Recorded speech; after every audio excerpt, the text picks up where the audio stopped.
So welcome everyone to this first Trinity term seminar of the Ian Ramsey Centre Humane Philosophy Project series. I'm really glad to see so many people here, and I'd like to give my gratitude to our sponsors once again, the John Templeton Foundation, the Institute of Philosophy at the University of Warsaw, and Blackfriars Hall. I'm really pleased to welcome today Dr. Joshua Farris. Joshua is currently Humboldt Visiting Research Fellow at the University of Bochum, experienced research fellow, that should be. He's also a visiting researcher at Missional University and at the London School of Theology.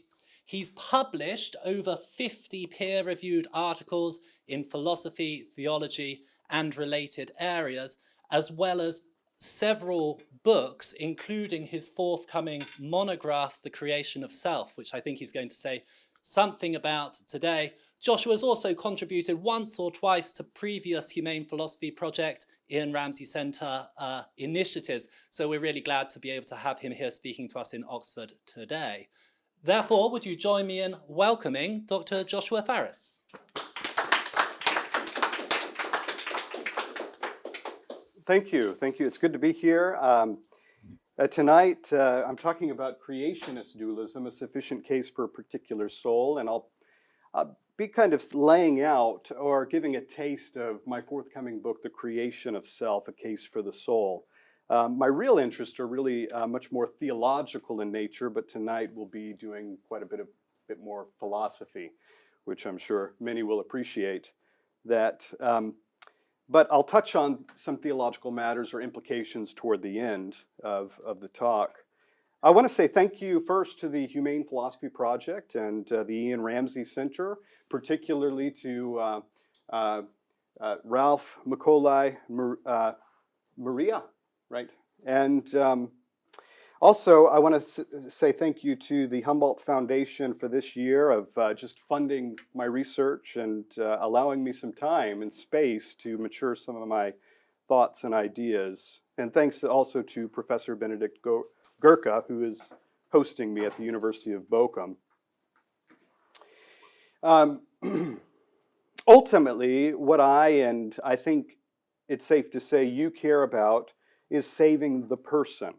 And I mean saving the person in the sense of not affirming views or perspectives that ultimately or inevitably or lead to an elimination of what it means to be a person. So tonight, this is an exploration of what it is to be a person or how we identify persons. And ultimately, I think what follows from this is, well, theism, and particularly creationism of a sort. So I call this creationist dualism. You might think of it as kind of creative dualism. That'd be one way of calling it or terming it. But creationist dualism is a common term within the literature, the broader literature as of recent literature. And it's not to be confused with sort of the young earth creationism that some might associate the term with, this sort of young earth creationism. In fact, it doesn't really have any, as far as I can tell, any direct or implications in that direction at all. It is a form of creationism, but it could fit just as well with young earth creationism, a progressive creationist view of the world, or a theistic evolution of a sort. But creationist dualism is a common term within an older discussion on the origin of the soul, and a quite rich discussion in theological history that's recently come back in some ways in really by more by religious philosophers and philosophers of mind who are reflecting on the nature of what it means to be a person and the implications from personal identity to personal origins. And so in that older discussion, there is a broader set of positions: creationism, traducianism, and the pre-existence view of the soul, which you may have heard of. There's a kind of a renaissance of, or a kind of a retrieval of certain arguments in favor of a view like creationism, that the soul is something a thing that actually is directly and immediately created by God, where God is the terminus of the causal chain that brings about the soul's existence. And this has a wide and popular reception within church history. In fact, it's the most popular view, probably, arguably, within the Roman Catholic tradition as well as within the broader Reformed theological tradition. There is a sort of a strong contingent of support within Reformed theology in support of something like traducianism, which would be a distinct view, but still broadly within the framework of creationism, whereby God directly and immediately creates at least one soul, if not two souls, and provides the mechanisms by which further souls come into existence. And that's certainly, I think, become even more popular in recent literature than it had been historically. There is quite a bit of support recently for the creationist view. Of course, John Foster, and I'll be building on some of his insights in his where he defends a sort of creationist view of the soul. Richard Swinburne in The Evolution of the Soul defends a creationist view as well in one chapter where he spends a bit of time, not a lot of time, but he spends a bit of time there. And Charles Taillefer, of course, affirms something like this position, although it's less explicit in his writings. Traducianism has recently been supported by two philosopher theologians, J.P. Moreland and John Cooper, although it's less clear in Cooper's work. And recently there's been a trend toward not only traducianism, but a view that I would consider to be a distinctive position, and that's something like an emergent dualism or an emergentism that takes it that there are two distinct types of substances, mind, body, or the soul and the body, and one emerges from a sufficiently complex brain at some point in biological evolution. William Hasker is one who defends this sort of view. Now, he does call his view traducian, a sort of traducian view, but I think that's dubious. But there are others who are defending more sophisticated traducian and creationist alternatives. And for a shameless plug, there is a book coming out at the end of the year, The Origin of the Soul, a conversation being published with Routledge, where I and Hasker, Leidenhag, J.T. Turner, and Bruce Gordon are defending different views on this and discussing the implications of our own ontologies for the origins discussion. So we're trying to sort of reinvigorate that old discussion that I think is rather important. So anyway, all of this is kind of context simply for to ground the discussion that I want to have with you today, which is going to be primarily a philosophical one that overlaps with a variety of scientific issues, but also implicates certain cosmic considerations and theological concerns. And I think there's a lot of theological implications. There's something ripe here to really develop in our contemporary setting. Right, so I'm going to be focusing on the philosophy of personal identity, and particularly really focusing in on or honing in on the notion of subjectivity, or persons as subjects of consciousness or subjects of phenomenal consciousness. And there's a variety of different views on subjectivity that are kind of on offer right now. There's kind of a growing and exciting set of literature on this discussion. And I think this is really where a lot of the discussion needs to begin when we're thinking about how it is that we identify the person. There's a fascinating article, I think, that written by Stephen Priest, The Unconditioned Soul. He touches on some of these issues in his book, The Subject in Question, where he talks about this notion of subjectivity in his discussion about the philosophy of personal identity and mind. And he distinguishes the more fundamental or ultimate question of subject or subjectivity as something that really can't be grasped or handled within what he calls the objective mode, or the conditioned mode of philosophy, which you might think of as a kind of limiting sort of approach to philosophy, or thinking about the world, a sort of paradigm that is limited to means-end reasoning, generalities, object thinking, objectivity thinking, as well as parts-wholes discussions, which are common in the philosophy of mind discussion.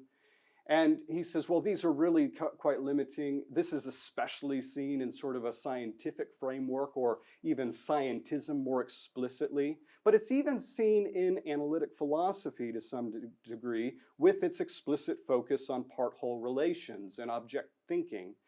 But in his development of this kind of deconditioning toward the unconditioned soul, that he calls it, ultimately he says the soul is ultimately theological. And if we're going to arrive at a meaning of the soul that's appropriate, then we need to do a bit of theology. And I think in that, at least in that respect, he's right.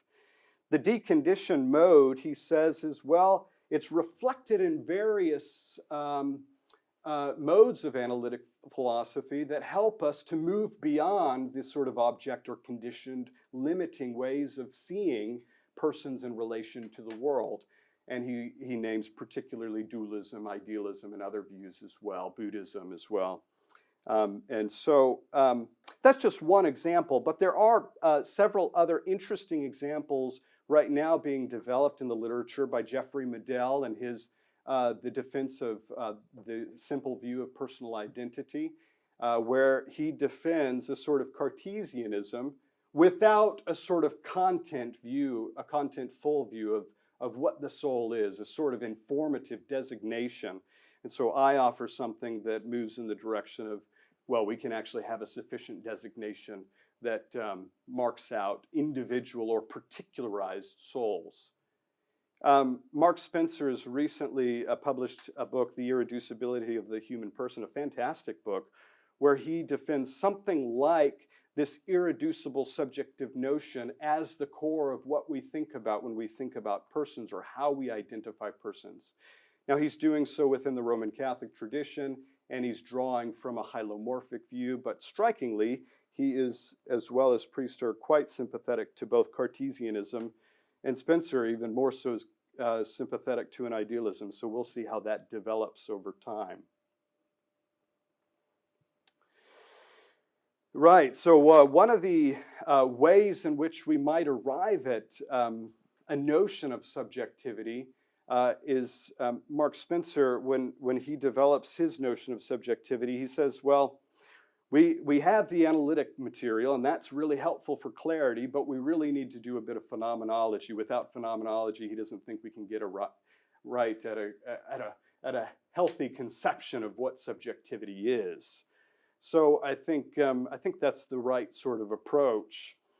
The types of things, or the types of features reflected in or reflecting subjectivity that are hard to see or hard to focus in on are the notions of qualia, intentionality, and access. And going back to sort of Priest's sort of categorization, a sort of objective or conditioned mode tends to keep this out of the picture, or push it out of the picture, as it were. So we see the objective or the conditioned mode again in natural science, and arguably in analytic philosophy, often because of their construal of terms and their focus on things like parts, properties, capacities, functions, and powers.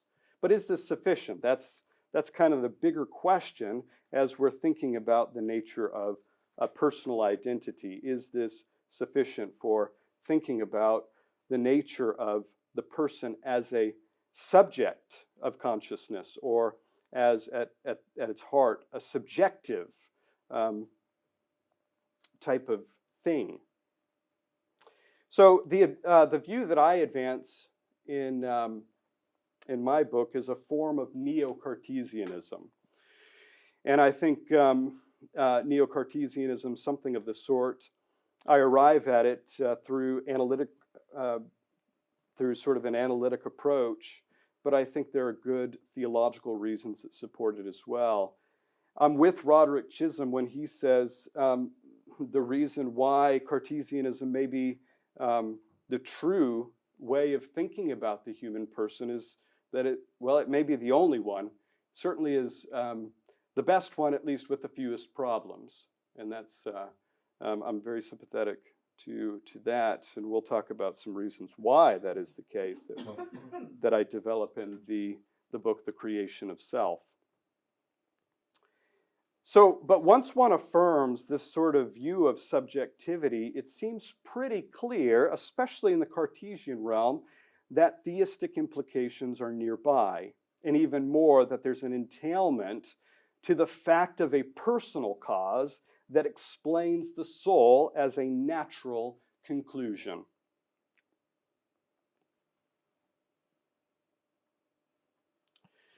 So in this sort of objective mode, this sort of conditioned mode, there is a tendency, once again, to the elimination of what we are taking to be the core conception of what it means to be a person, namely the subjective aspect. So some obvious or explicit examples of elimination that we're probably familiar with. Francis Crick is one obvious example where he says, quote, your joys and your sorrows, your memories and your ambitions, your sense of personal identity and free will are in fact no more than the behavior of a vast assembly of nerve cells and their associated molecules, end quote. The philosopher Owen Flanagan, in his discussion of the image of persons, also gives something like this to the role of science when he talks about the role of science as kind of a project of reconstructing the image, and in so doing, quote, desouling the primary operation of the scientific image. So getting rid of the soul, which is, seems to be fundamental to the nature of the person itself. So personal identity. I'm going to briefly touch on some of the arguments and some of the views in personal identity and talk about their implications. Of course, we could spend more time on these arguments and reflect on them. Maybe we'll spend more time in the Q&A and discussions later on tonight. But in the analytic literature, there is a common set of views. There's a common set of views in the personal identity literature. Commonly, there are three broad ways of thinking about personal identity. One is the body or brain view, that says that your personal identity is, strictly speaking, identical to the body or the brain or a complex set of material, sort of a complex material substance that is comprised of the brain and the central nervous system or something of the sort. The other view is a sort of continuity view, a memory or character continuity view, often attributed to somebody like John Locke. John Locke. I had a moment there. Then there's also, finally, the simple view, or as some would call it, the soul view, although some might be reticent to call it a simple view, as they might be more inclined to affirm a soul view, but a soul that is complex in some way. So, but the simple view or the soul view is what I defend in The Creation of Self, which I think has particular entailments or implications for a theistic cause.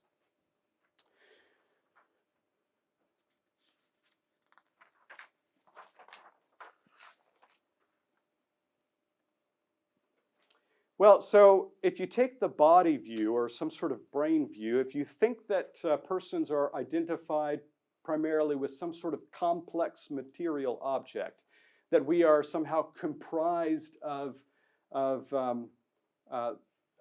body, and that's primarily what makes us who we are, or a brain, and that's what makes us who we are, I think there's several problems to be advanced that seem to undermine the plausibility, you might say, of a body or brain view. We might think or begin to think about the problems if we think about a sort of teletransporter thought experiment. If you think about the Star Trek show where there was this, we all know the teletransporter, where there's the body, and through this teletransporter, you can kind of deconstruct the particles that comprise that particular body and transfer it in a very quick way to another spatial location without dissolving the person. And the other person on the other side is the same person somehow, magically. Well, on this sort of thought experiment, it just helps to sort of prime the intuitions a bit to think about, well, what is actually going on, and what is it actually that we're identifying the person with? If in fact the person can be sort of decomposed into these underlying particles that make up the body and make the body what it is, then what is it about the body that is actually sufficient for identifying the person? You might think that if we were bodies and we could be teletransported, that at the moment that our particles come apart, or our body parts come apart, you might think, well, that lends itself to sort of the intuition that the person is, at least at that moment, dissolved or no longer in existence. But somehow we can put the pieces back together, as it were, and make the person again. That seems a bit strange. But it does raise the sort of question about, well, what is it about the body or brain that makes the person that person rather than some other person? And there's no really garden variety object that we could point to in the body or the brain that seems to be sufficient to identify personhood, or especially this notion of subjectivity that seems so central to what it means to be a person. And well, why is that? Well, it seems that when we're talking about bodily properties or bodily parts, we're talking really about third-person facts.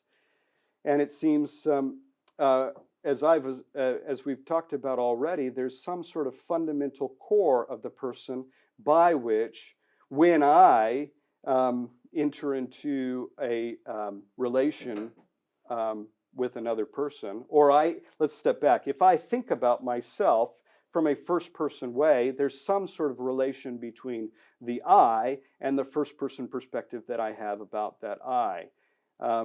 But when we think about material parts or bodies, we're thinking about something that is, rather than first person, we're thinking about something that is third person in nature. There's something objective, but there's not really anything about the body that seems sufficient to make that person that person. There's other body problems, arguably, that have been developed in the literature, and I develop in the book to some extent. One is the boundary problem of sort of a physicalist view that we are bodies, or even sophisticated bodies. Well, then that raises the question, well, which atoms make you you? Which atoms are required from the teletransporter from one place, spatial location, to another spatial location that would make you you, that would be sufficient for making you you? So there does seem to be this sort of boundary problem, and there's no non-arbitrary way to determine either way what parts that would be, or what properties we could point to on a material or physicalist view that would make that work or sufficient. Well, what about sort of, we might think about sort of replacement objections, famous mereological replacement objection from Alvin Plantinga. And of course, there's the atom replacement. What atoms can we identify, or which atoms are sufficient to make you you, and which ones are you identified with?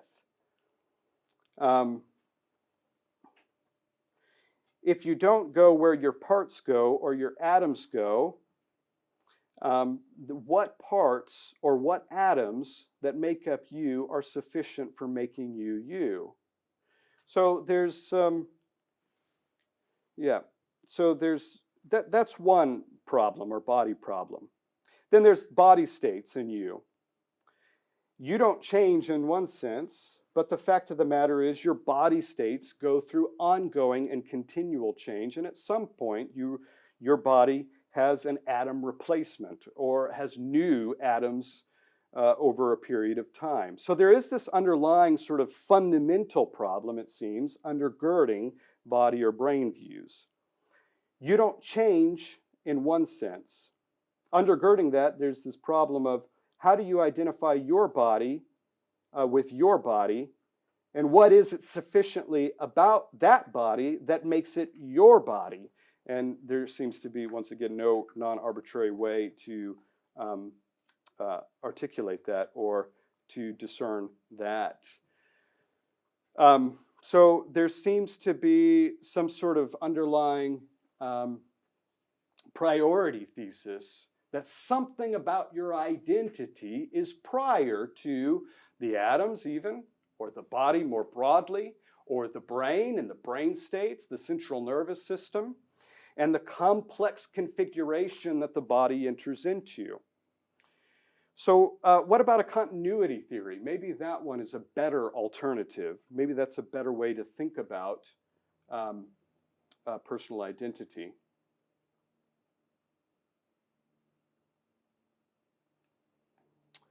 Well, so I don't think so. It's not likely to do the work that we need it to do. If in fact you are a substance, and a substance that's first characterized by, or primarily characterized by, this first person perspective that is prior to the body parts themselves, then it seems that there is something about you that makes you you, even prior to the capacities or the fundamental power of that distinct thing that makes that thing that thing. And so there are, following John Locke, sort of this compresence of properties sort of view. There is this concern with this sort of closest continuum. What is it that would make sufficient your continuity or your enduring through time, and what properties, even thought properties or experiential properties, are sufficient to make you you across time that would be sufficient for identifying you later in time with your earlier time slice self. That seems to be problematic. And I think somebody like Richard Firmerton, in his recent book, The Case for Knowledge and the Case for Dualism, a fantastic book, where he defends a kind of property dualism ultimately, or what he calls a kind of epistemic dualism that lends itself to an explicit and a necessary, what he sees as necessary conclusion to a distinction of two types of properties. One that is characterized first and foremost by qualia, or a phenomenology, the first person perspective, and those of the third person that characterize what we study as the objects of science, or even more fundamentally, the objects under study in physics. And so he raises a concern with this sort of compresence view that I think gets at the heart of this more fundamental concern for subjectivity. And he said, quote, let's suppose for simplicity that there are two and only two people in the world, you and I. We exist, act the same times, have various perceptions, but I'm in pain while I have a visual image of a red apple. You experience euphoria as you have the visual image of an orange. Well, on the sort of continuity theory, or this compresence theory proposed maybe by Locke, they're affirming something like a bundle theory of perceptions that make you you. And he goes on to say, the bundle theorist says that the pain and the visual redness go together to make up me, while the euphoria and the visual orangeness go together to make up you. Well, why is that true? what is it about the redness and the pain that they have in common that makes them both my experiences rather than someone else's experiences, end quote. And that seems to point again to this underlying priority thesis to identity.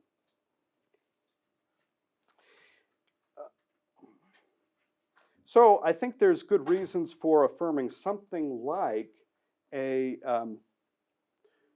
simple view or a soul view, depending on how we understand the nature of simplicity. You are a something. This seems to get closer to what we're after when we think about personal identity. There is this underlying prior identity thesis that seems unsatisfied or insufficient when we think about physical objects or when we think about a bundle of properties that comprise a thing. There's something missing there that seems to be insufficient for identifying you with those bundles of properties. So we might step back and think about some additional reasons why something like a simple view or a soul view is probably true, moving from a kind of property dualism to substance dualism. Property dualism, again, is the view, right, that there are two distinct types of properties, namely first-person or phenomenal qualia properties, in contrast to third-person properties or properties that are studied or investigated in science. And these are two distinct types of properties, and one seems to precede the other and be presupposed in the investigation of the other. One is mediated, in other words, third-person facts are mediated by first-person facts.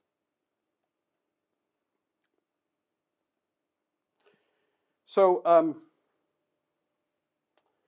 let's see, how much time do we have? Got a good 15 minutes, 20 minutes before going into Q&A. Okay, very good, very good.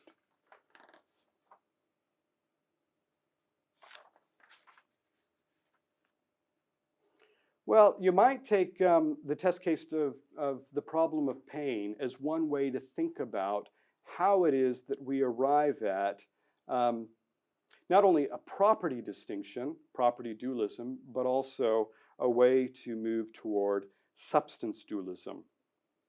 So if you take the problem of pain, quote, we started with the observation that there is no substantive distinction between the appearance of pain and the corresponding reality. There is just something about the phenomenal nature of the properties that is that reality.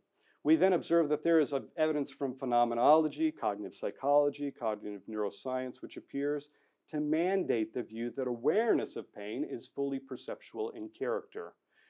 So when combined these observations, there's a paradox at the very essence of perception that there be a distinction between its seeming to a perceiver that such and such is the case and its being true that such and such is the case. So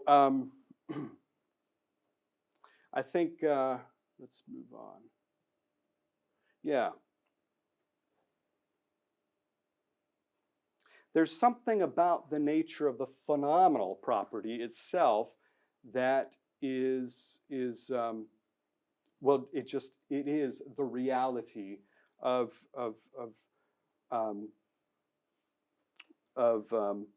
a distinct type of property that is assumed when we have experiences in the world.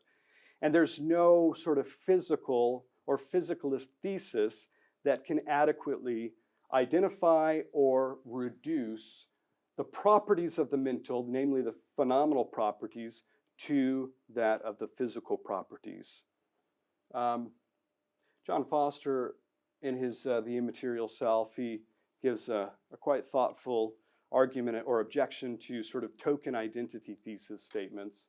But we might also think about sort of more reductive views and whether or not there could be a successful reduction, and it seems that there cannot. And it seems, in fact, that there is a necessary thesis of property dualism, which Firmerton brings out quite clearly in his book, Knowledge and the Case for Dualism, where he says, and I'll read this quote, "I have argued that there is no denying the fact that there are phenomenally given properties that resist classic reductions to physical properties.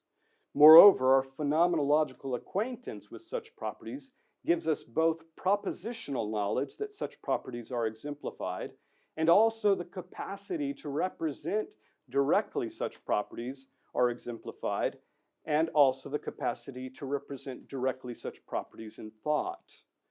I have conceded that there is an odd sense in which one might still find room for such properties within a physicalist worldview.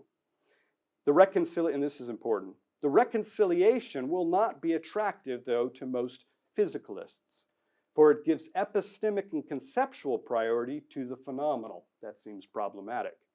But there is the epistemic possibility that the very phenomenal properties that the physicalist wants to reduce to paradigmatic physical properties are, 1, the realizers of the dispositional properties that define for us physical objects and their properties, and 2, properties that are co-exemplified by the same processes that exemplify intrinsic physical properties, whatever they may be.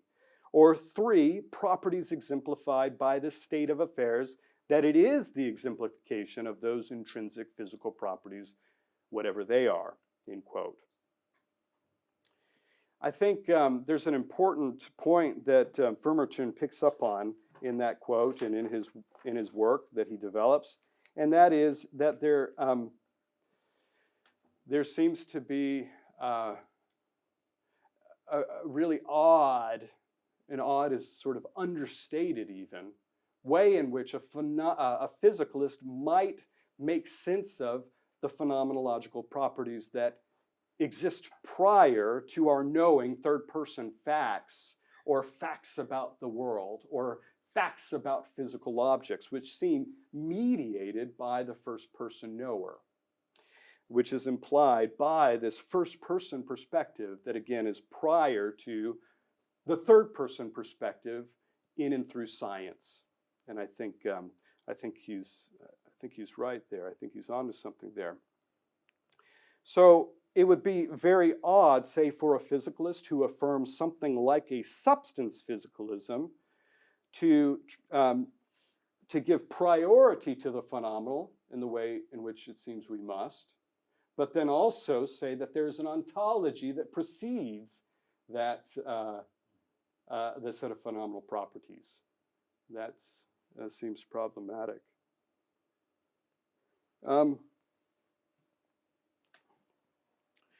But Firmerton doesn't really seem to go far enough in his knowledge in the case for dualism.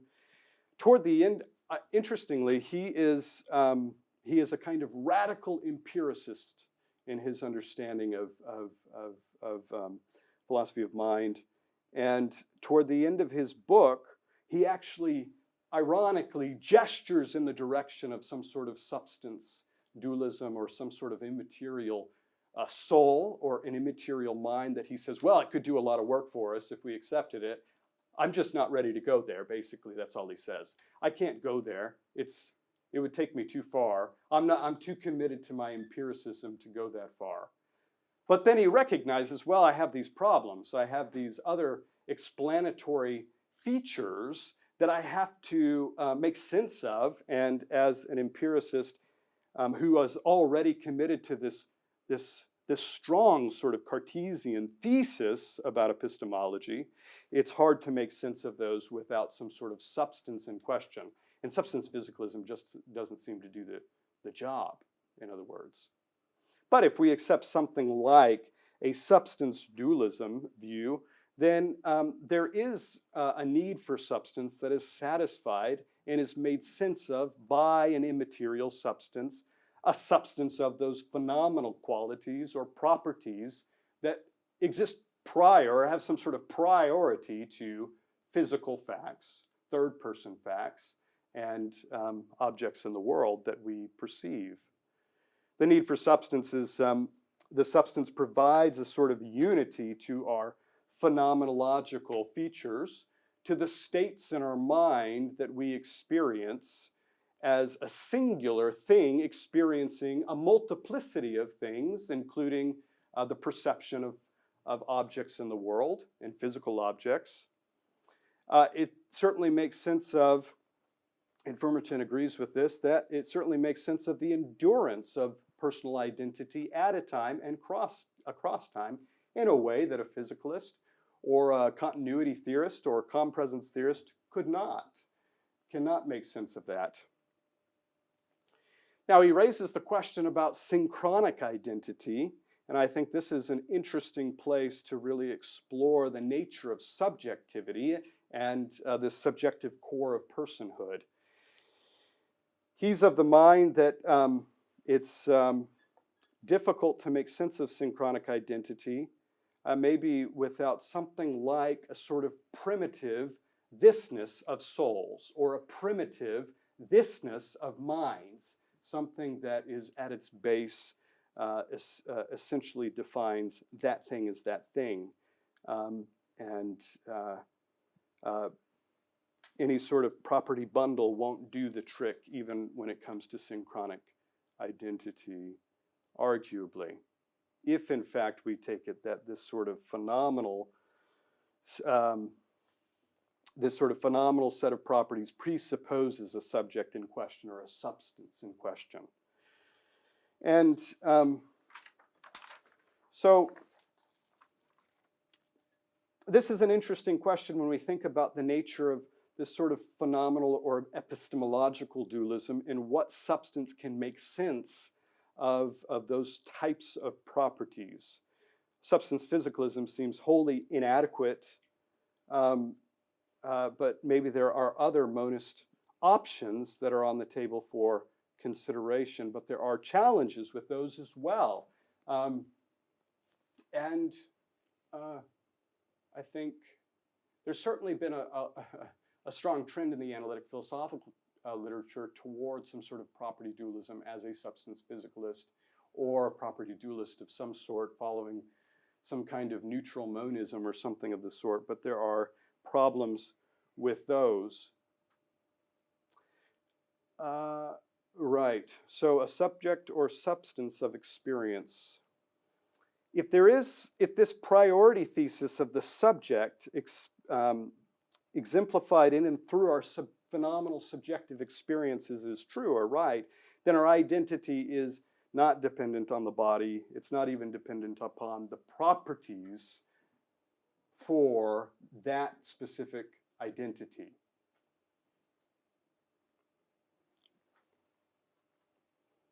Now, what I have there listed, that's a little more controversial, but we can talk about that. So on substance dualism is the view that there is an irreducibility of property bearers, which makes sense of this sort of phenomenological dualism or epistemological dualism quite well. It does quite a good job with it. And insofar as there aren't any better reasons to affirm a kind of property dualist monist view, which I don't think there are really good reasons. Ralph Wheeler points that out in his recent book, by the way. Good. It's helpful.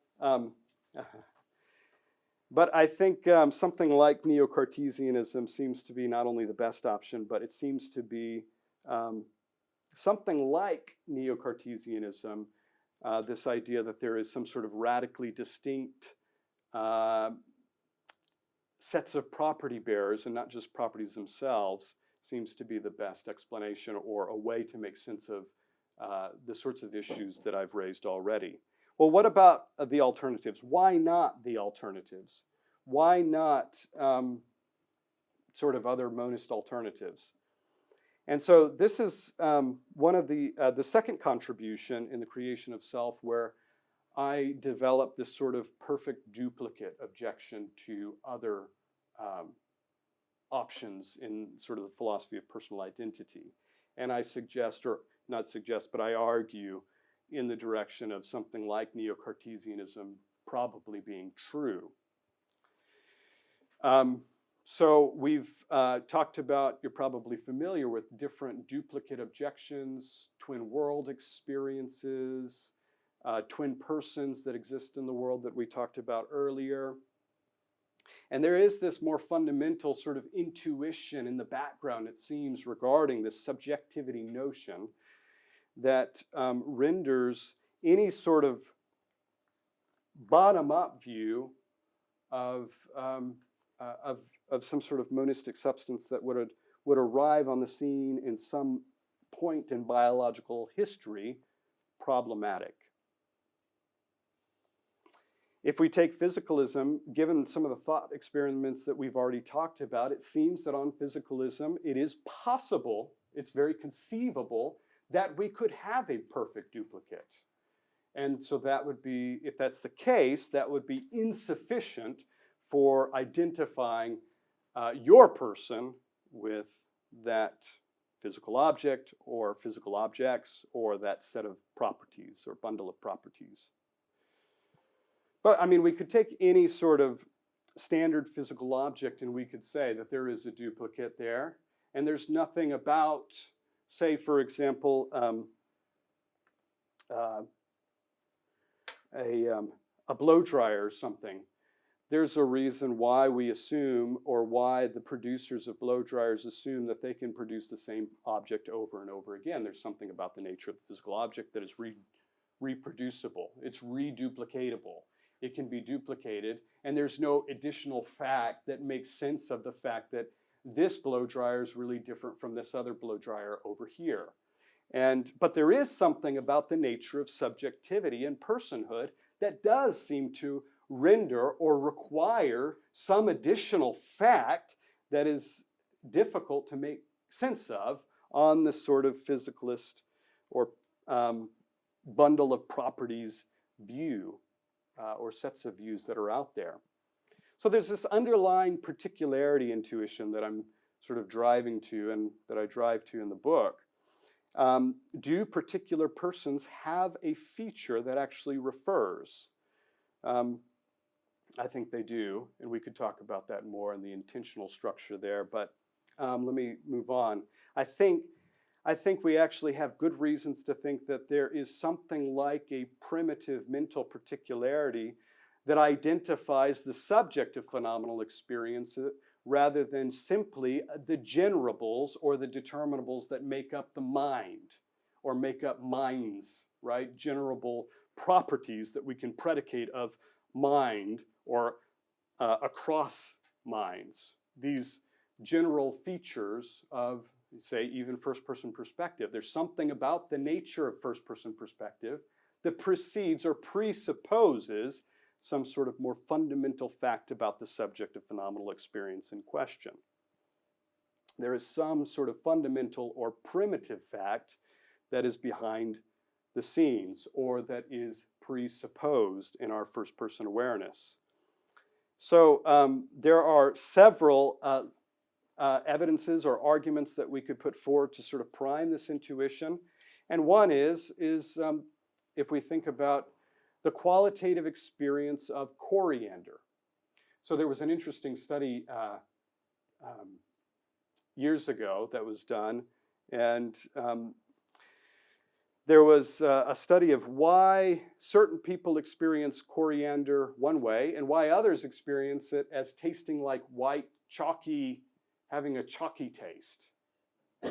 And so the study concluded that, well, at least in 10% of the cases, only 10%, so that's not very many, 10% of the cases where some experienced coriander as a sort of having a chalky taste to it, there was some sort of gene that they could point to and say, this is why these, or at least there's a correlation, this is why these people taste chalkiness in coriander rather than these other people, because they have this common gene across the 10% under investigation. But then that didn't really answer the question about all these other people that seem to experience it as chalky or even experience it in a way that was different from others. Say those who experience it as pleasurable and those who experience it as unpleasurable or displeasurable. And there's something about the scientific evidence that seems insufficient for explaining all of those cases.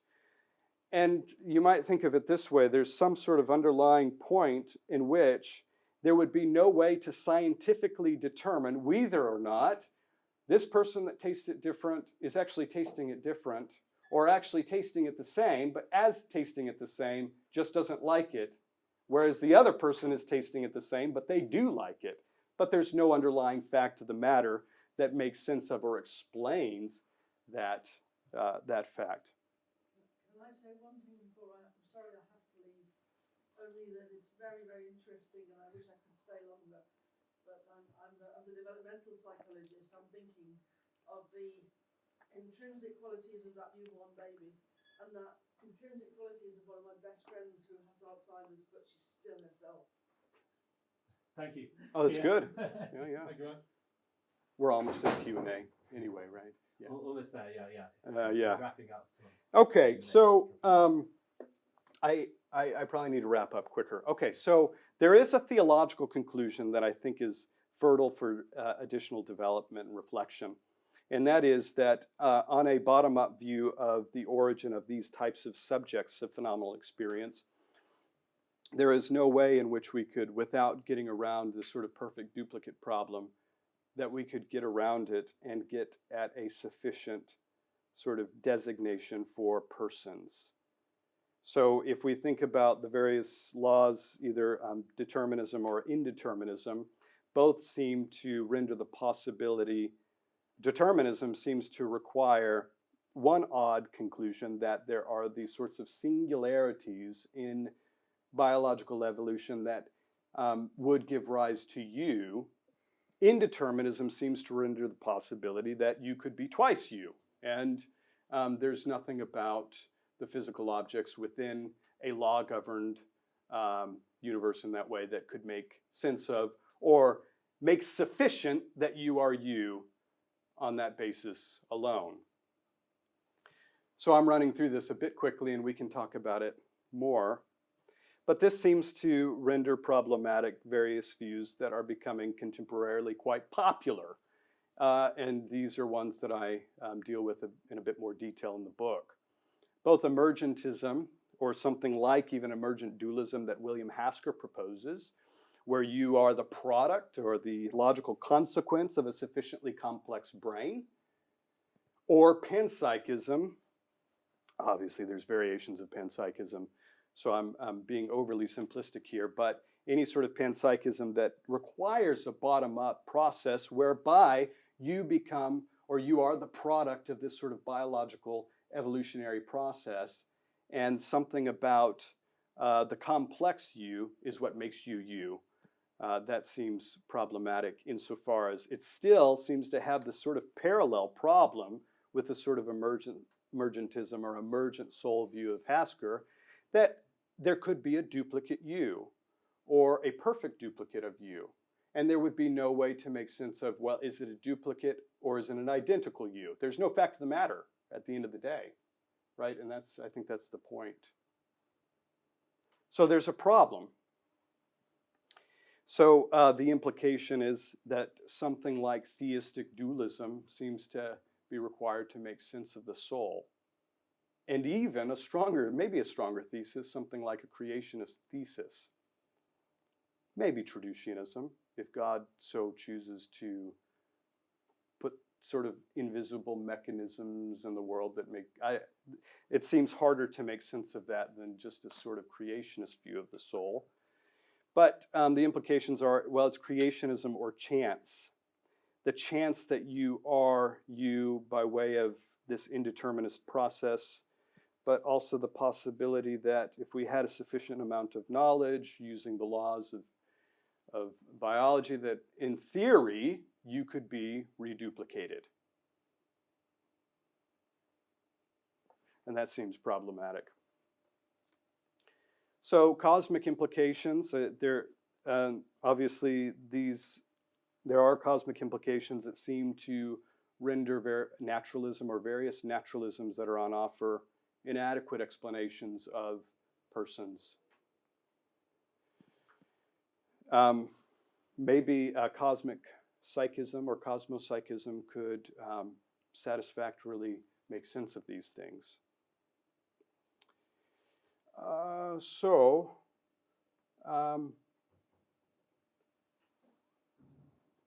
Yeah, maybe we should end there. I think there's other implications that seem to follow from this, like panentheism seems problematic given the sort of substantial nature of the soul that we've been thinking about and reflecting on.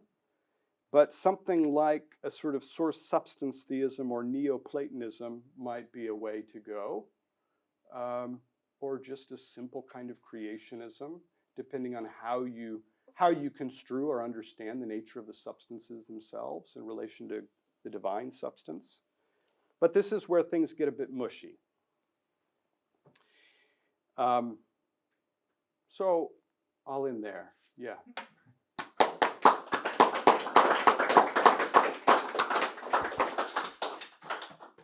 Thanks very much, Joshua, for an extremely wide-ranging talk. I think you sort of crammed in the whole of a lecture series on philosophy of mind and personal identity, philosophy of religion there in one go. So I'm sure there'll be a few questions, and I'll take chair's privileges and start with one of my own, then we'll go to Howard.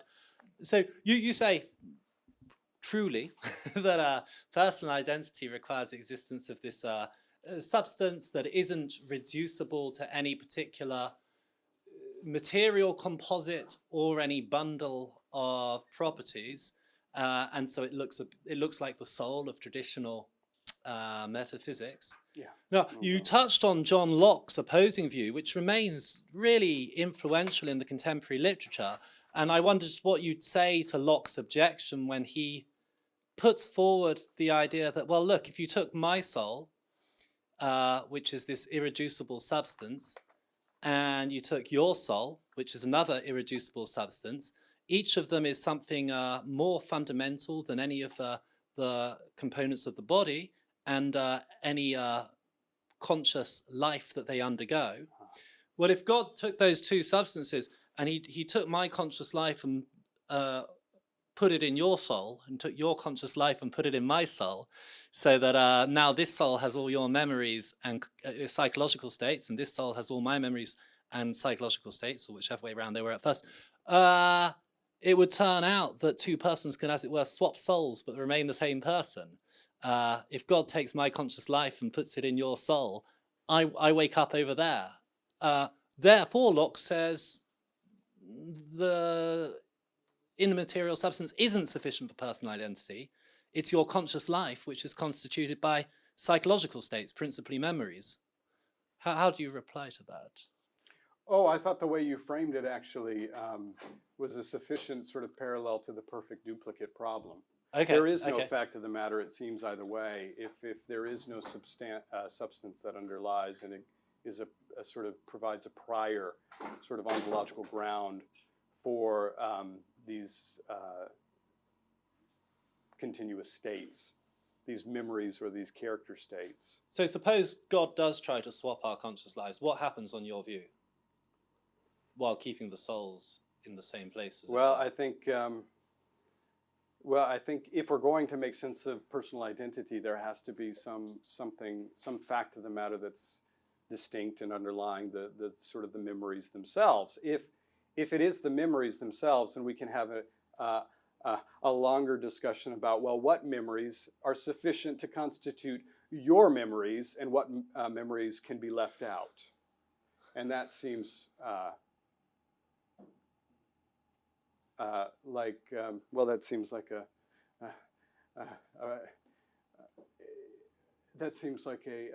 kind of a fool's errand.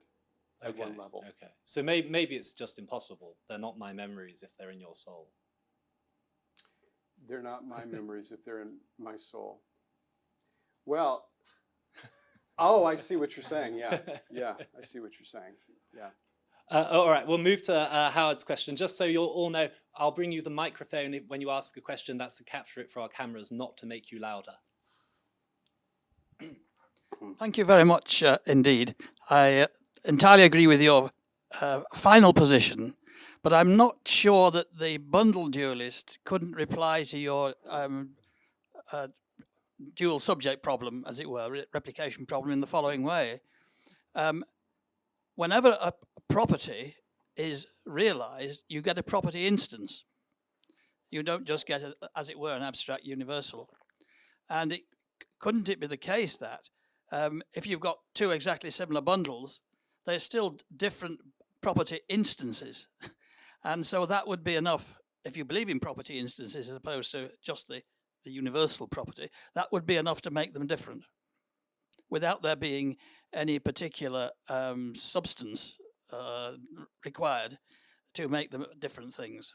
They'd just be two sets of two different sets of property instances.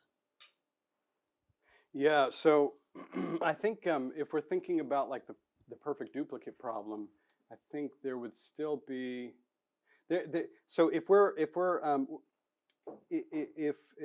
what is making sufficient personal identity on that sort of property instance understanding is that there is a different instance of the property on one than the other, that just doesn't seem to capture the sort of subjective underlying nature that is entailed by a first-person perspective that we do have.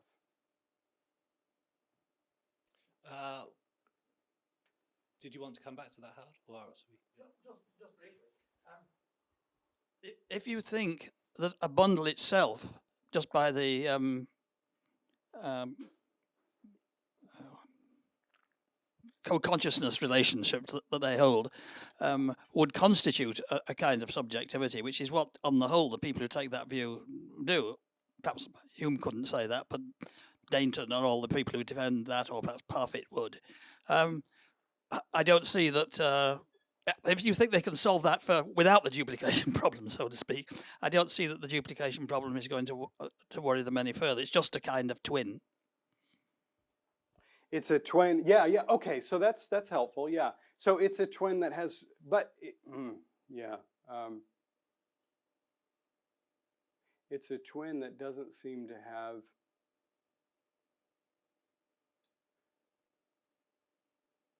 It doesn't seem to have a fact of the matter regarding the subject itself, unless you're saying it's this sort of instance, sort of abstract notion of instance that is doing the work.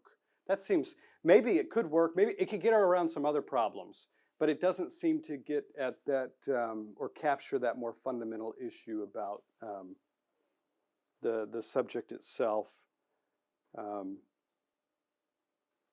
that would undermine the possibility of a perfect duplicate, and would make determinate the fact that there is a real distinction between a perfect duplicate and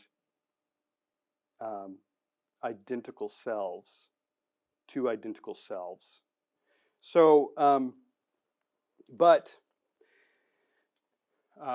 maybe at one level that could do it. I mean, I think there are obviously other issues like the unity of consciousness that seem problematic on that sort of property dualist view that are clear as well.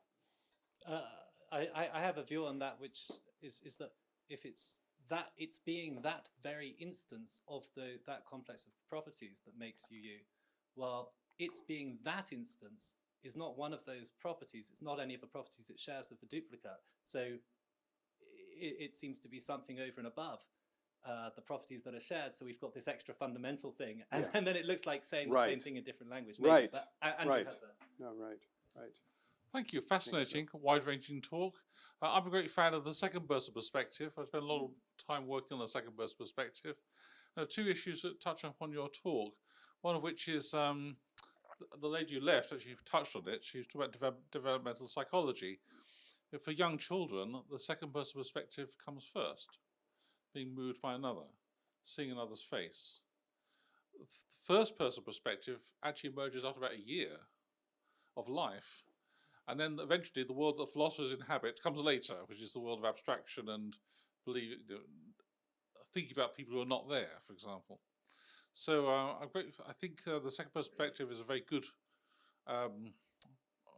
approach to these things. I want to also cite the example of Solomon. you talk about duplicating yous, and of course, Solomon was famous for duplicating his wives. Had managed to get through 700 wives and 300 concubines. And where did he go wrong? The issue is that each one was a wife, a you. But that's not the same as you. And the thought experiment Ralph came up with of swapping memories doesn't seem to make any sense to me, because you can maybe swap the stuff of which memories are made, but the very act of having a memory requires surely first-person engagement. So I've rambled a bit there, but I think the second perspective gives a lot. But it's not a matter of a you. You is not transferable. So that's my suggestion. Yeah, I think that's an interesting suggestion, and there's lots there that we could jump into that's interesting and fascinating. One of the things that I'd like to study more and work on is the nature of intentionality and empirical evidence for the nature of intentionality in toddlers and infants, or in infants. But I think that's fascinating, and I'm not prepared to defend that sort of specific sort of understanding of intentionality for infants at the moment. But I think it's an interesting point of departure to explore on the sort of second personal approach that you're suggesting. I do think there is, maybe it's just the Cartesianism in me, I do think there's still this, I think there's something really robust and fruitful in the sort of second personal approach. And I'm not an expert on that set of literature like you are, but I do think there's something interesting there that's been developed amongst phenomenologists and things that are really fascinating. Mark Spencer picks up on this in his really helpful book, The Irreducibility of the Human Person, where he sort of explores this, well, I think it's the second personal approach through the use of phenomenology that renders sort of the analytic method insufficient. And I think that's really interesting. But it seems to me that there's still this underlying fact of the matter that makes it the case, or that grounds the fact of second personal facts and makes those second personal facts true, but grounds them in some way. There's still this underlying intuition that I think we could reflect on and spell out with other arguments that I think are interesting. But I think that's a good point. I take it, and I think there's something interesting there to reflect on.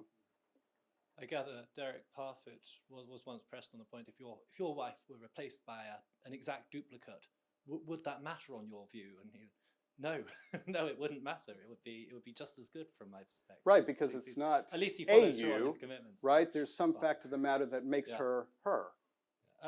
Well, on his view, because there's not, therefore a duplicate really is just as good, I guess. Right. He thinks you'd need a soul. Right. And I'm saying, well, there is something about my wife that makes her her that that renders that a problem, right? All right. Or Solomon. We have probably time for like one more quick question. Is that a question, Han? Or just a leaning? There's a couple of. Okay, we'll have two very quick final questions. I think.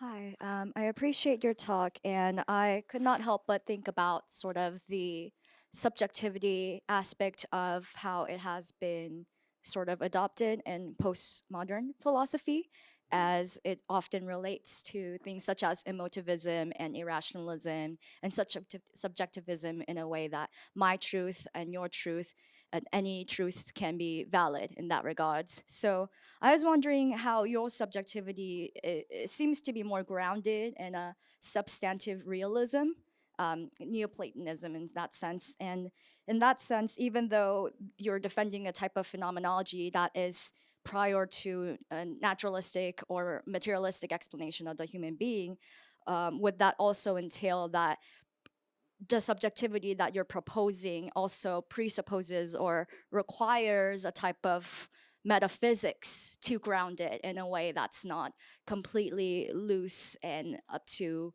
the so-called subjective explanations of truth? So I was wondering, if that's the case, isn't there some room for thinking about objective and conditioned way of human being that is sort of tied to a larger scheme of metaphysics. So I'm trying to think about the boundaries and the relational link between the soul and subjectivity, and what goes on between the two, and how the subjectivity in this postmodernity can be tied and or retrieve and be in linked in some sense to a larger metaphysics.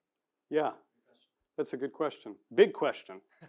Yeah, I was sort of trying to briefly, very, very briefly, touch on those at the end. I do think there is some sort of metaphysics that makes sense of these things, or best makes sense of these things. There is, at some level, obviously, I think at some level, I'm affirming that there is a primitive thisness that makes you you, so there is a fact, so there is some sort of objective fact that exists about you that makes you you. Maybe only you have access to it, though, or know it, right? Except in some second personal way.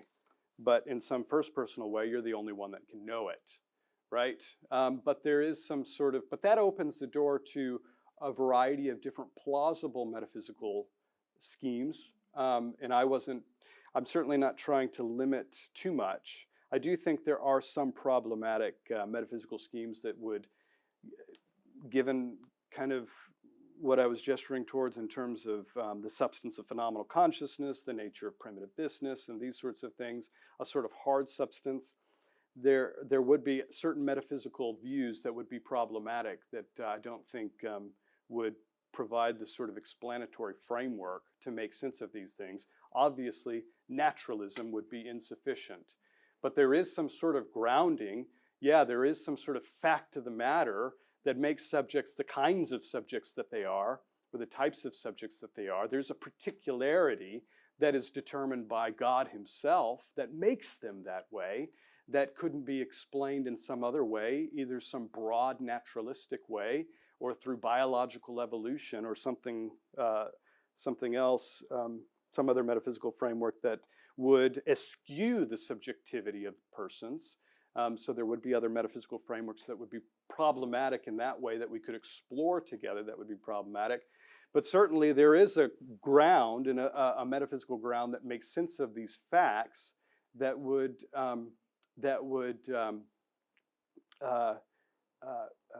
rule out the sort of loosey, sort of goosey, postmodern perspective on subjectivity.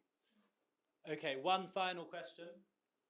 Not so much a question as a couple of observations. One is that, of course, this is all solved if you take a Buddhist approach to the question of subjectivity and note that the self ultimately, we're looking for something, we're looking for a substance that ultimately doesn't exist.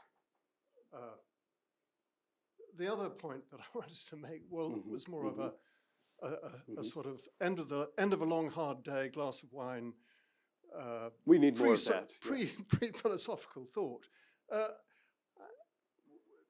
what extent does being at a time and in a place constitute sufficiency for selfhood? What constitutes sufficiency at a time and in a place? Does being at a particular time in a particular place constitute selfhood? Yeah. Yeah, so, well, I mean, I think it would still sort of represent this sort of limiting way of reasoning, this sort of objective or conditioned mode, that it doesn't seem to get at the sort of subjectivity question. If subjectivity is, I like your Buddhist direction better. I think if we just eschew the self altogether, well, that would be a way out of these sorts of problems that lead to theism and all these sorts of things. We could just reject this sort of subjectivity or particularity of persons and say there is no self, there is no subjectivity, which there is a growing set of literature defending that sort of view right now. I think that's a promising way to reject this sort of proposal or this sort of project. All right, let's draw to a close there because we have met the end of our scheduled time, and it's a warm day and quite close in here, as I think we've all experienced. thank you again for coming and joining us today. We do have another seminar with Laura Gow on when beliefs don't seem true later in Trinity term. Check out the Ian Ramsey Centre website or the Humane Philosophy Project website to find details on that. And if you join me in thanking once again Dr. Joshua Farris.